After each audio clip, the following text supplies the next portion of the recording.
Mga kapatid, ang paglalarawan ng Biblia sa kasalanan ay nakakatakot. Dahil ang pakasalanan, sa unang tingin mo ay hindi mo katatakutan. Maiisipin mo, mag-i-enjoy ka, iisipin mong magiging masaya ka.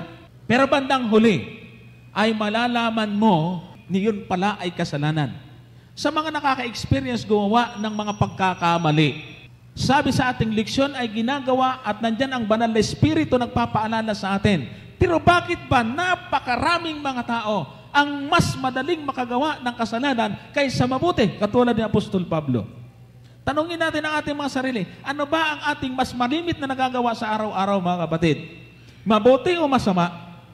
O maaaring kasama din tayo, katulad din tayo ni Apostol Pablo, na may mga bagay na gusto nating gawin, pero hindi yun ang nangyayari?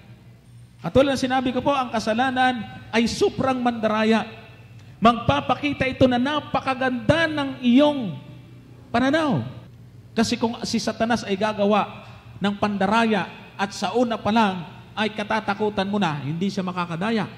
Pero pwede siyang magpakita isang magandang lalaki, isang magandang babae, na bandang huli ay mahuhulog tayo sa isang magandang bagay dito sa mundo. At sa huli makikita ho natin, nabitag na tayo ng kasalanan.